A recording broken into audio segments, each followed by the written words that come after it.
EVX lähetti mulle testiin niiden hyvin varustelun Spades täysjousitetun sähköpyörän. Minkälainen sillä on oikein ajaa? Tuoko tässä hintaluokassa toi täysjousitus sitä toivottua etua? Soveltuuko tämmönen mahdollisesti sulle? Ja kauanko tän kasaamisprosessissa oikein menee? Ja minkälainen se prosessi itse asiassa oikeastaan onkaan? Mä oon harrastanut sähköpyöriä vuodesta 2014 asti ja viimeiset 5 vuotta mä oon jakanut mun sähköpyöräkokemuksista videoita tänne YouTubeen, joten laitahan kanavaa tilaukseen ja tutustu mun kanssa näihin uusiin hienoihin sähköhärveleihin. Tässä videossa mä vastaan juurikin noihin kysymyksiin ja kerron mun mielipiteestä tästä EVX Spades sähköjousitetusta pyörästä.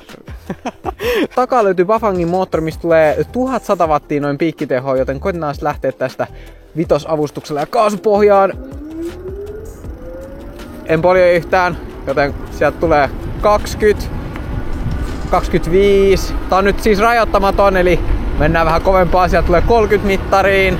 40 paikkeillahan se sieltä tasoittuu aika paljon. Tää ylläpitää noin 40, 35 siinä paikkeilla, riippuen kuskin painosta. Puolikaasu täällä oikealla puolella. Mä en niin hirveästi välitä puolikaasuista. Se on jokseenkin vähän vaikea saada semmoista hyvää pitoa siitä, että vähän käsi alkaa kramppaamaan. Joten nimenomaan silloin kun sä menet pitkin matkaan, niin itse asiassa voi olla vähän helpompaakin jopa polkea vaan siinä mukana.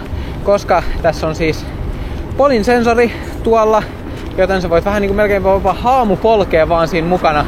Ja se riittää tarjoamaan tälle pyörälle ihan riittävää avustusta. Tässähän on 48 voltin järjestelmä ja akku on 48 voltin 17,5 amperitunnin Samsung-kennoista rakennettu akku.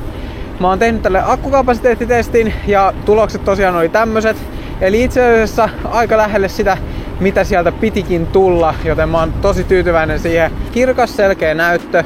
Tässä näkyy kilometrit tunnissa. PAS tarkoittaa sitä Pedal Assist System, eli polin avustusjärjestelmää, ja se numero mikä siinä on, niin se tarkoittaa sitä mikä avustustaso sulla sillä hetkellä on. Sitten M-stä kun painaa, niin tosta näkee trippimittareita. Niitä on itse asiassa tässä 2, eli trip A ja B, max kilometrit tunnissa ja keskinopeus myös. Et siinä mielessä saat aika kivan määrän dataa kyllä näkyviin, mutta ehkä mua eniten ärsyttää se, että ei näy prosentteja tuossa akun kapasiteetissa, mikä on ihan sairaan ärsyttävää. Koska jos mä mietin, että mä menen ajaa jotain pitkää matkaa, niin olisi kyllä kiva vähän tarkemmin tietää, että kuinka paljon mulla on oikein akkua jäljellä, eikä vaan veikkailla. Mun mielestä sä joudut kyllä tekemään tälle sähköpyörälle toimintasädetestin, että sä oikeasti tiedät kuinka paljon toimintasädettä sä saat siitä pyörästä sillä omalla käytöllä, mitä sä teet. Eli nimenomaan toimintasäteeseen se vaikuttaa kuskin paino, maasto, missä sä ajat, rengaspaineet, onko tuulta paljon ja kaikkea muut semmoista. Et siinä on aika paljon liikkuvia tekijöitä. Esimerkiksi sähköpyörällä on tosi vaikeaa sanoa semmoista toimintasädettä varsinaisesti, koska on niin paljon liikkuvia tekijöitä, mitkä siihen vaikuttaa. Eli esimerkiksi jos sä ajat 45 kilometriä tunnissa kaasupohjassa 20 asteen pakkasessa ja siellä on isoja ylämäkiä ja vastatuulta ja sä painat vaikka 120 kiloa, niin joo, se toimintasäde voi itse asiassa jopa tippua jopa 20 kilometriin. Mutta sitten jos sä esimerkiksi poljet tälleen kevyesti 25 kilometriä tunnissa, silleen jonkin verran siinä mukana, vaikka minä 65-kilosena kuskina tämmöisellä asfaltilla ei oikein tuule, sitten sitä toimintasädettä saattaa tulla jopa 100 kilometriä. Eli siinä on todella isoja eroja siinä toimintasäteessä, eli nimenomaan se riippuu paljon siitä sun käytöstä, mihin sä sitä oikeasti hommaat. Käytöstä, mihin tää pitäisi itse asiassa hommaa, niin onkin itse asiassa semmoinen vähän keskustelun aihe, mikä mulle tuli tästä mieleen, nimittäin tää on aika joka paikan höylä, vähän niin kuin, ei tietenkään ehkä sinne kovin paljon maastoihin, mutta jos mä lähden miettimään, että mihin mä tätä itse käyttäisin, niin jos nimenomaan jonkin työmatkapyöräilyyn, tossa tulee toi iso tarakka tuolla takana ja se antaa silleen tilaa, että siihen voi laittaa sidebageja. Ja nyt kun puhutaan, että mihin kaikkeen tää oikeastaan soveltuu, niin tässä tulee itse asiassa aika kiva setti tavallaan mukana, kun on toi tarakka, on jalkaa jo valmiina, on valo edessä. Valitettavasti tuossa takana ei ole valoa ja sit kans tulee lokasuojat mukana.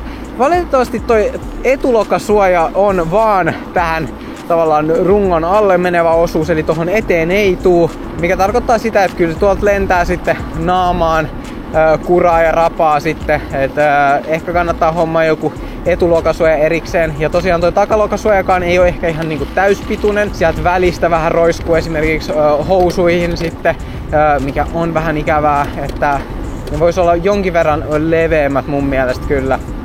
Mutta jotain positiivista ainakin, niin on itse asiassa nämä hydrauliset Shimanon levyjarrut. Ja näissä on itse asiassa noi jarrusensorit, eli hubeissa ne voi joskus tulla vähän jäljessä tavallaan, kun sä poljet. Painamalla siitä, niin se lopettaa välittömästi sen moottorin avustuksen, mikä tarkoittaa sitä, että tavallaan sun ei tarvitse jarruttaa sitä moottoria vasten kuitenkaan. Eli vähän silleen säästää sit niitä jarrupaloja. Tää on vähän kyllä etukumara, että jos mä tän sähköpyörän pitäisin itselläni pidempään ja ajaisin tällä pidempiä matkoja, niin mä ehkä vähän lyhyempää stemmiä hommaisin. Mä oon siis 175 senttiä pitkä, mutta jos sä oot niinku siitä ylöspäin, niin mun mielestä tää pyörä varmasti sopii sulle paljon paremmin. Toi jousitus on mulle jokseenkin kyllä liian jäykkä. Kyllä toi tosta edestä joustaa ihan mukavasti, mutta sitä jousitusta on aika vähän sit kuitenkin, mikä on mun mielestä vähän harmi.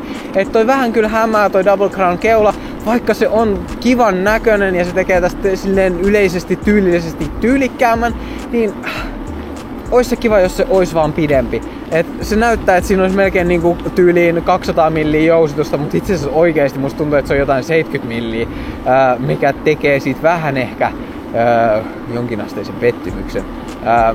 Keskijousitus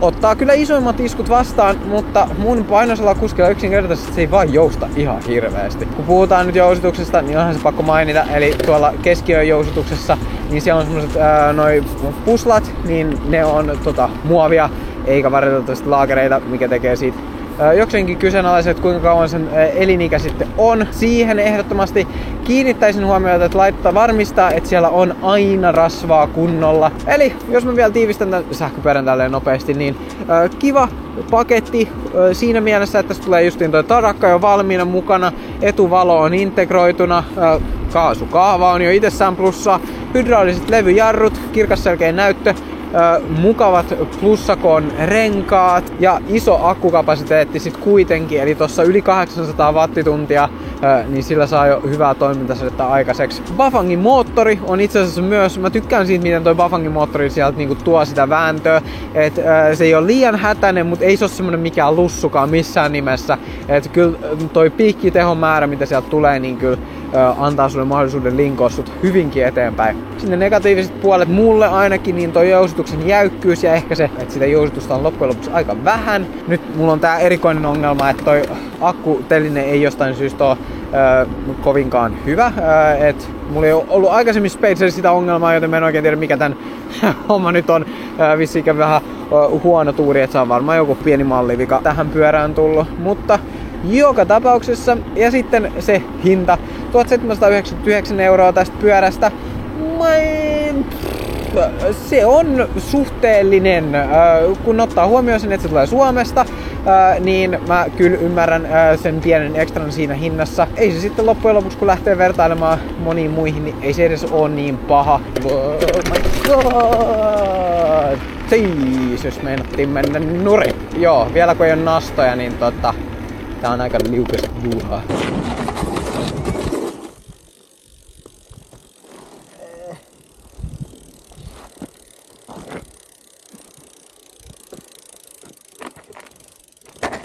Nää on näitä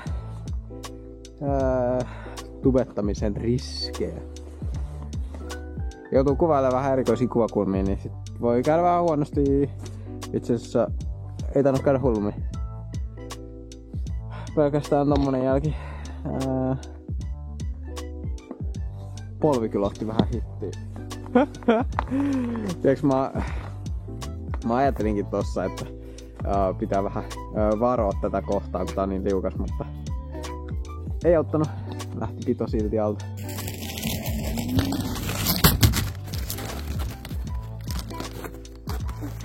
Sitten onkin unboxauksen vuoro. Eli pyörä oli sen verran tiiviisti tuossa paketissa, että mä joudun vähän taiteilemaan, että mä sain sen ulos sieltä.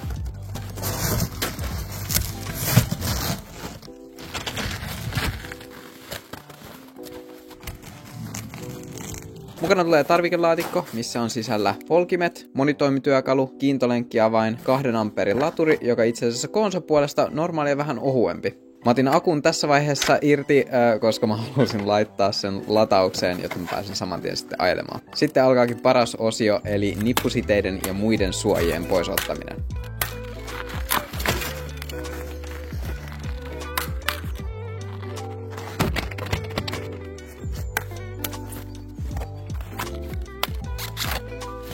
Sitten etuläpöakselin irrotus, jotta saadaan rengas paikoilleen.